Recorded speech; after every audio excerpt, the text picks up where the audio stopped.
Have you ever wondered what it feels like to pilot a supersonic beast that roared through the skies of the Cold War, outrunning missiles and rewriting aviation history? That's the F-4 Phantom II for you, a legendary jet that wasn't just a fighter, it was a revolution on wings. Stick around as we dive deep into its story, from blistering speeds to battlefield triumphs. If you're as thrilled as I am, hit that subscribe button, smash the like, and share this with your fellow aviation enthusiasts. Let's spread the Phantom love.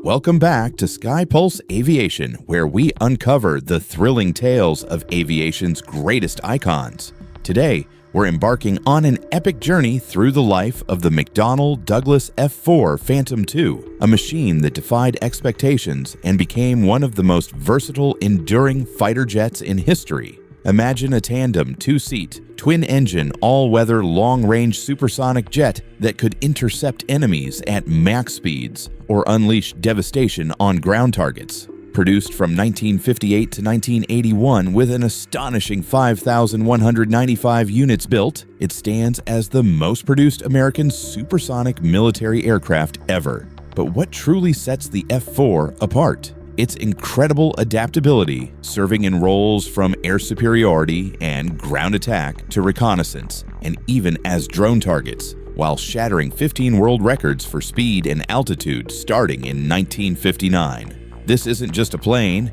it's a symbol of ingenuity and raw power that shaped the skies for decades. Our story begins in the tense early days of the Cold War, back in 1952, when the U.S. Navy sought a worthy successor to the F-3H Demon. McDonnell Aircraft, hungry for innovation, envisioned an upgrade that would push boundaries. By 1953, the project had morphed into something far grander. An all-weather fleet defense interceptor armed with modular designs and the mighty General Electric J-79 engines. Engineers toiled relentlessly, dreaming of a jet that could dominate the seas and skies. How did they transform this super demon concept into the Phantom II?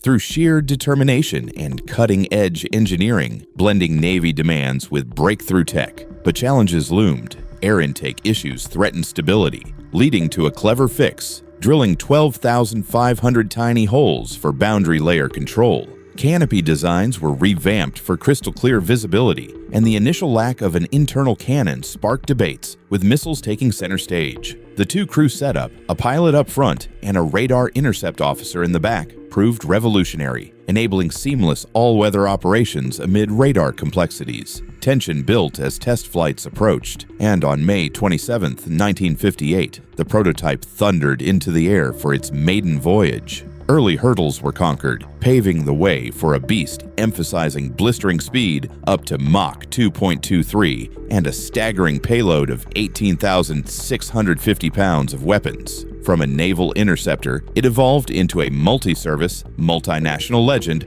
ready to conquer the unknown.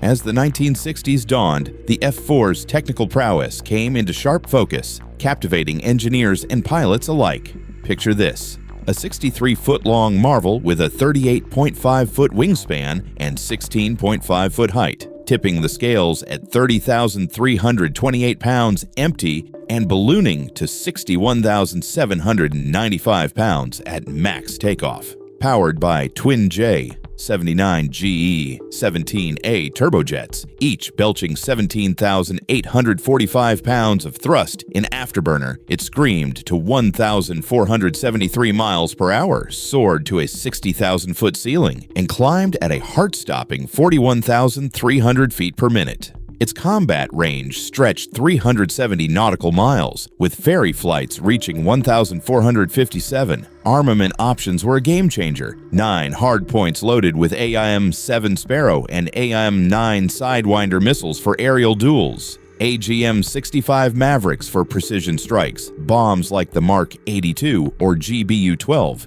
and later the M61 Vulcan 20mm cannon to silence critics of its gunless debut. Avionics started with the ANAPQ-50 radar and evolved to the ANAPQ-120, incorporating terrain-following capabilities and helmet-mounted sights. What metrics crowned it a record breaker?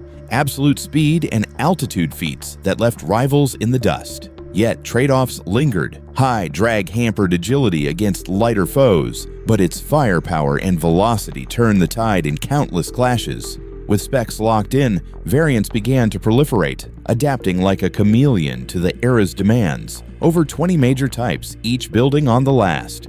The saga started with the F-4 A and B for the Navy in the late 1950s, interceptors that saw 694 built.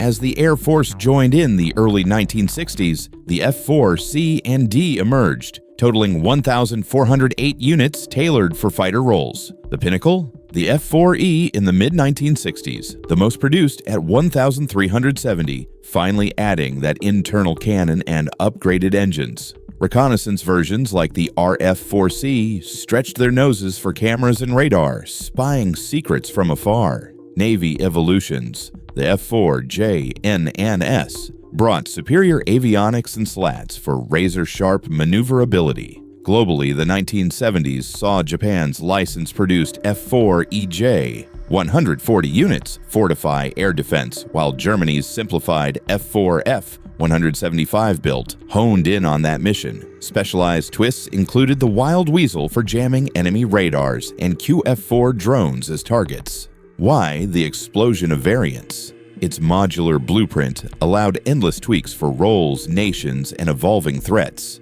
The F-4E rectified early flaws like the gun absence, and international spins, like Japan's Kai upgrade for ground attack, kept the legend alive. The Phantom's true baptism by fire ignited in 1960 with U.S. Navy entry, but combat erupted in 1964 during Vietnam's Operation Pierce Arrow. As the war escalated, the F-4 became a frontline hero, tallying 107.5 enemy kills for the USAF and 40 for the Navy, yet suffering 528 losses, mostly to relentless ground fire. Heart-pounding dogfights unfolded. Its first MiG-17 takedown in 1965 showcased missile might, while ground support rained napalm and bombs on hidden foes. Wild Weasel missions turned the tables on SAM sites, and RF-4Cs pierced the veil with vital intel. Vulnerabilities emerged. MiGs exploited its drag in tight turns, but pilots adapted, birthing 5 U.S. aces.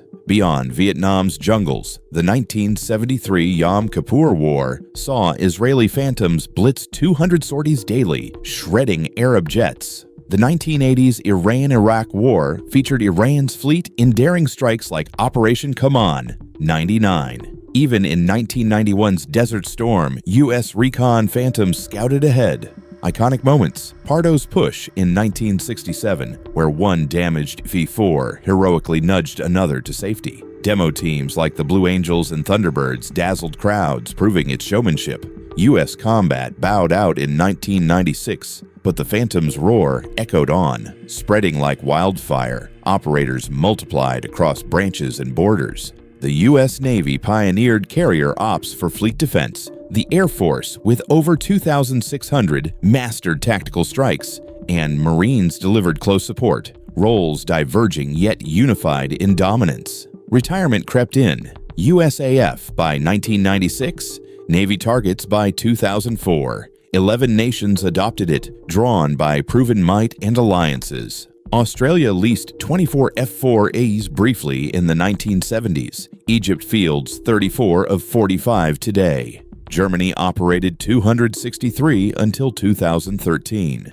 Greece maintains about 35 upgraded from 121, a bulwark against rivals. Iran, defying sanctions, sustains over 60 of 225 through local wizardry, still the largest fleet. Israel retired 286 in 2004 after Kurnas 2,000 enhancements. Japan phased out 140 F-4EJs in 2021. South Korea decommissioned its last in 2025.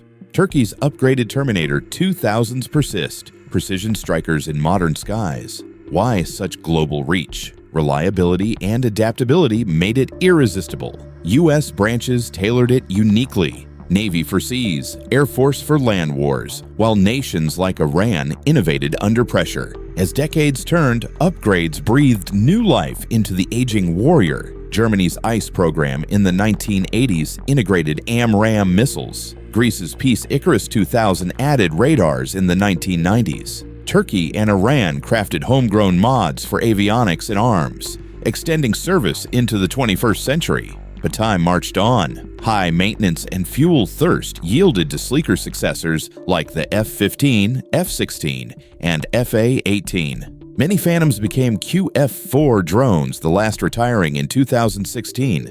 Legacy? Colossal 279,000 flight hours in Germany alone, inspiring multi-role designs that rule today. Preserved in museums like the Smithsonian, it whispers of endurance. What kept it aloft so long? Bold overhauls defying obsolescence. Why the farewell? Stealth and efficiency demanded evolution. In culture, the Phantom's shadow looms large, earning nicknames like Rhino, Double Ugly, and world's leading distributor of MiG parts. It infiltrated films, inspiring Top Gun scenes, video games, and lore. Fun facts abound. No ejections in its first 500 flights, a 1961 B-52 mid-air mishap, NASA testbed duties. Against the MiG-21 in Vietnam, it boasted superior speed but craved agility. Versus the F-16, it's the bulky pioneer of multi-role mastery. Lesser-known gems. A 1,606 miles per hour record in 1961, etching its name in eternity. Is the F-4 the greatest multi-role fighter ever built?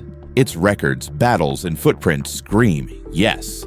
A Cold War titan that modern jets honor.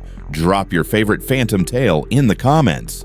Thanks for joining this thrilling ride. Subscribe for more aviation epics like this video and share it far and wide. See you next time.